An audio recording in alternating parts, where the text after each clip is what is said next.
Assalamualaikum warahmatullahi wabarakatuh. Semangat pagi semua teman-teman dan juga Bapak Solahuddin MPD yang saya hormati. Perkenalkan, nama saya Apriliana Dwi Utami, salah satu peserta Latsar Kemenak kelompok 4 angkatan 8. Di video kali ini saya akan membahas mengenai materi manajemen ASN. Apa saja materinya? Yang pertama, kita akan membahas mengenai pengertian manajemen ASN. Yang kedua, kita akan membahas mengenai kedudukan, peran, hak, dan kewajiban dan kode etik ASN. Yang ketiga, saya akan membahas mengenai konsep sistem merit dalam pengelolaan ASN. Lalu yang terakhir, kita akan membahas mengenai mekanisme pengelolaan ASN. Dimulai dari pengertian manajemen ASN.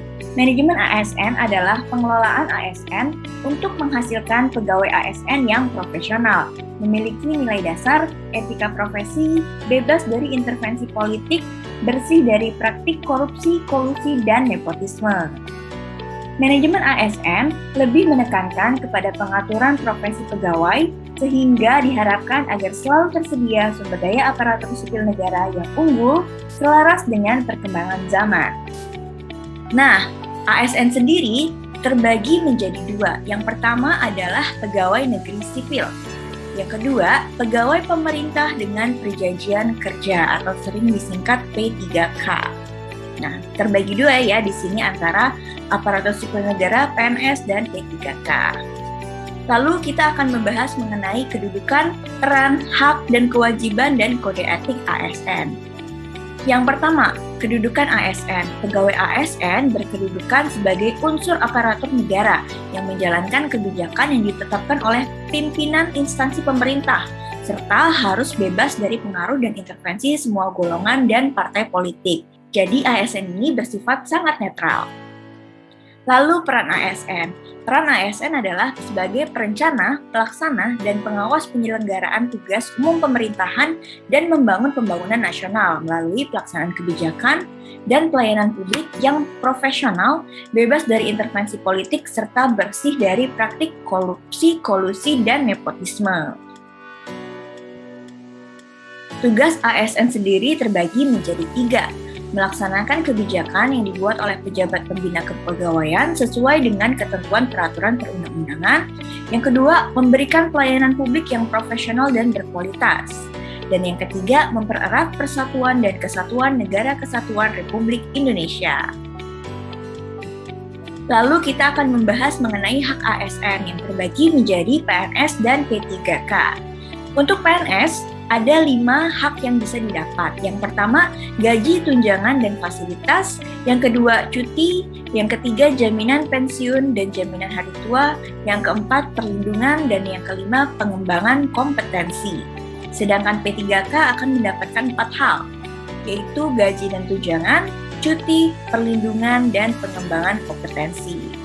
Bisa kita lihat di sini ada perbedaan antara hak PNS dan P3K. Yang pertama adalah PNS itu mendapatkan fasilitas ya. Di sini terdapat fasilitas. Sedangkan di P3K tidak mendapatkan fasilitas. Lalu untuk cuti sama-sama mendapatkan cuti, dan yang perbedaan yang paling signifikan adalah ketika PNS mendapatkan jaminan pensiun dan jaminan hari tua, P3K tidak mendapatkan itu, tetapi P3K juga mendapatkan perlindungan dan pengembangan kompetensi. Jadi faktor yang berbeda ada di fasilitas dan juga poin ketiga, jaminan pensiun dan jaminan hari tua. Lalu kita akan membahas mengenai kewajiban ASN. Apa saja sih kewajiban ASN itu? Yang pertama, setia dan taat pada Pancasila, Undang-Undang Dasar 1945, NKRI, dan pemerintah yang sah. Lalu kedua, menjaga persatuan dan kesatuan bangsa. Yang ketiga, melaksanakan kebijakan yang dirumuskan pejabat pemerintah yang berwenang. Yang keempat, menaati ketentuan peraturan perundang-undangan. Dan yang kelima, melaksanakan tugas kedinasan dengan penuh pengabdian, kejujuran, kesadaran, dan tanggung jawab. Lalu yang keenam, kewajiban sebagai ASN adalah menunjukkan integritas dan keteladanan dalam sikap, perilaku, ucapan, dan tindakan kepada setiap orang, baik di dalam maupun di luar kedinasan. Yang ketujuh, menyimpan rahasia jabatan dan hanya dapat mengemukakan rahasia jabatan sesuai dengan ketentuan peraturan perundang-undangan. Dan yang ke-8, bersedia ditempatkan di seluruh wilayah Negara Kesatuan Republik Indonesia. Next, kita akan membahas mengenai kode etik. Apa sih fungsi kode etik itu? Yang pertama, sebagai pedoman, panduan birokrasi publik atau aparatur sipil negara dalam menjalankan tugas dan kewenangan agar tindakannya dinilai baik. Yang kedua, sebagai standar penilaian sifat, perilaku, dan tindakan birokrasi publik atau aparatur sipil negara dalam menjalankan tugas dan kewenangannya. Dan yang ketiga, etika birokrasi penting sebagai panduan norma bagi aparat birokrasi dalam menjalankan tugas pelayanan pada masyarakat dan menempatkan kepentingan publik di atas kepentingan pribadi, kelompok, dan organisasinya. Jadi kode etik ini penting sekali ya buat seorang ASN. Lalu kita akan membahas mengenai konsep sistem merit dalam pengelolaan ASN. Sebelum kita membahas sistem merit lebih jauh, kita harus tahu dulu pengertiannya. Apa itu sistem merit? Sistem merit adalah kebijakan dan manajemen ASN yang berdasarkan pada kualifikasi, kompetensi, dan kinerja secara adil dan wajar dengan tanpa membedakan latar belakang, politik, ras, warna kulit, agama, asal-usul, jenis kelamin, status pernikahan, umur, atau kondisi kecatatan.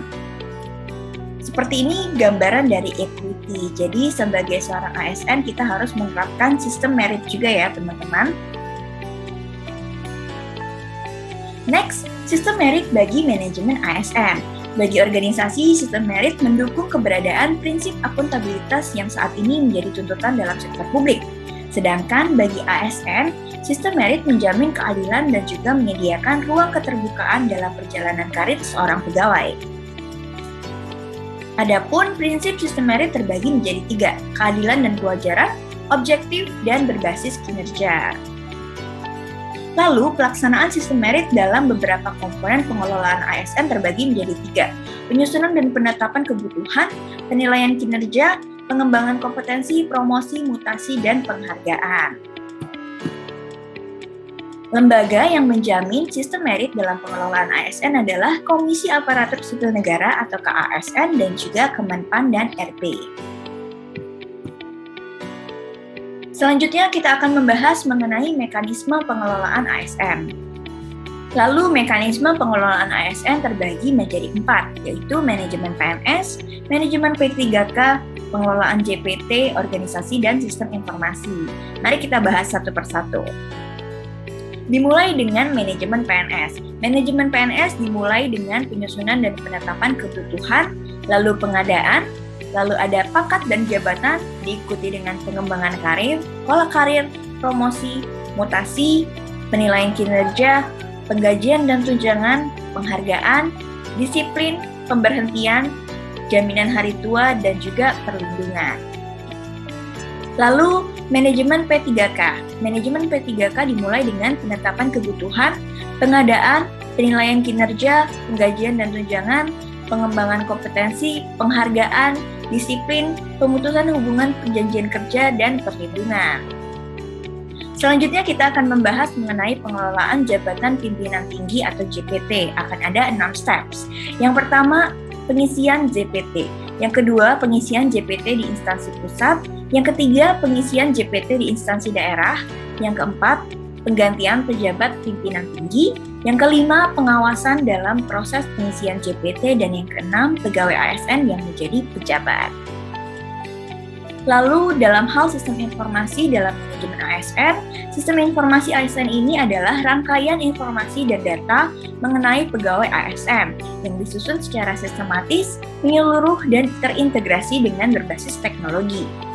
Sistem ini diperlukan untuk menjamin efisiensi, efektivitas, dan akurasi pengambilan keputusan dalam manajemen ASN. Sekian penjelasan saya mengenai manajemen ASN. Terima kasih, saya akhiri. Wabillahi taufiq wal hidayah. Wassalamualaikum warahmatullahi wabarakatuh.